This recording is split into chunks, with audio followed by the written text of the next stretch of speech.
Good morning, everyone. Reading a great new book out. It's just come out. It's on Hebrews.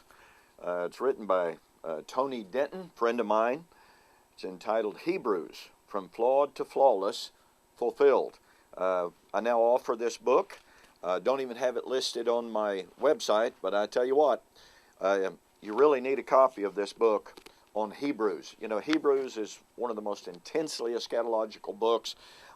It's about the transition of the covenants, et cetera, et cetera. Great new book. You really need a copy of that.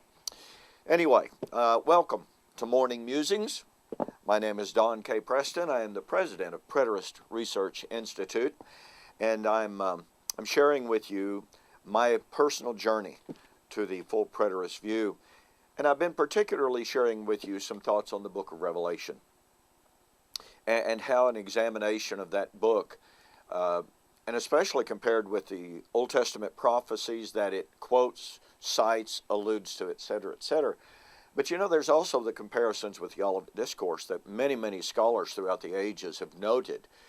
One of the most powerful connections that really just reached out and grabbed me is this. In Matthew 24, now this, what I'm about to share with you, will appeal particularly to those who are all-millennialists and post-millennialists. That is, the impact of this will. Dispensationalists have a different view, but that's okay. We'll examine that another time. But in Matthew chapter 24, there is a fourfold pattern. I developed this pattern in my book, Into All the World, Then Comes the End. And I developed this quite extensively. And by the way, I've never seen anyone else develop this particular pattern. It's very distinctive, but it's there. It's undeniable. That pattern is this: preaching, persecution, power, and parousia. Okay? 4-point outline, if you please, from Matthew 24. Jesus said this gospel of the kingdom would be preached in all the world, then comes the end. He said that as his disciples went, they would be persecuted. They'll bring you before kings and before councils, etc., etc. Mark chapter 13, 8 and 9. But he said, when they bring you before the kings and the councils, give no thought to what you shall say, because it shall be given you what you shall say in that hour, given you by the Spirit. Mark 13, 8 and 9. That's the power. And then the parousia.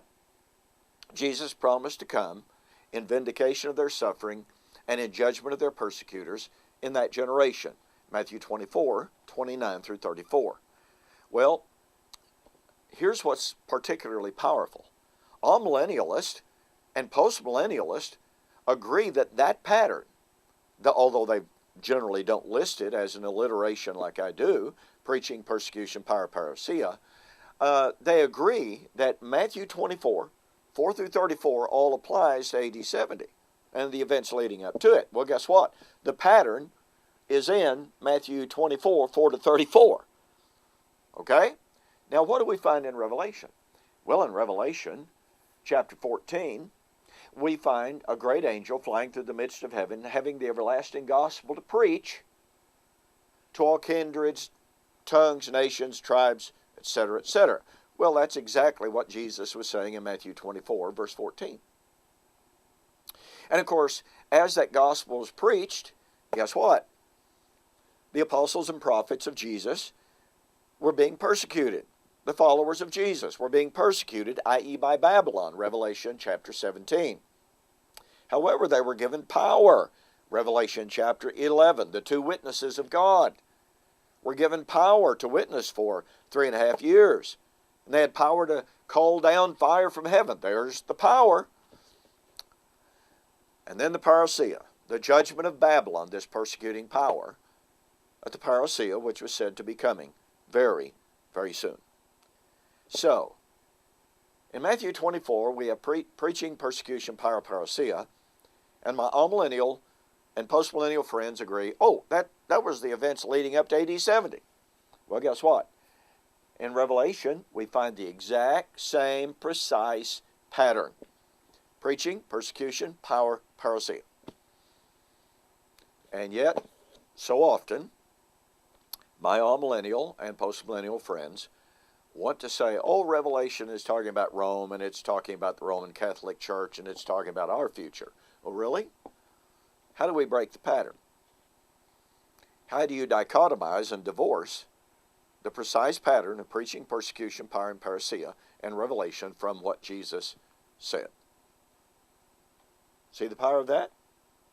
Hey, get a copy of my book. Those two books, Into All the World, Then Comes the End, and then Who is This Babylon? Both develop this pattern.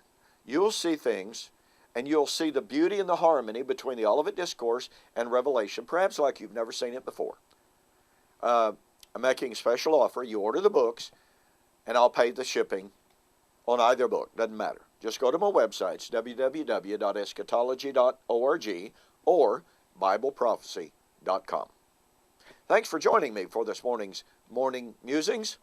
We'll see you on the flip side. And oh, by the way, order a copy of this. It's $17 plus $4.50 shipping. Just go to my website or go to PayPal. Send me the $17.50 plus $4.50, and order the book Hebrews by Tony Dent. You're going to love this. Okay, really, really excellent book. See you on the flip side.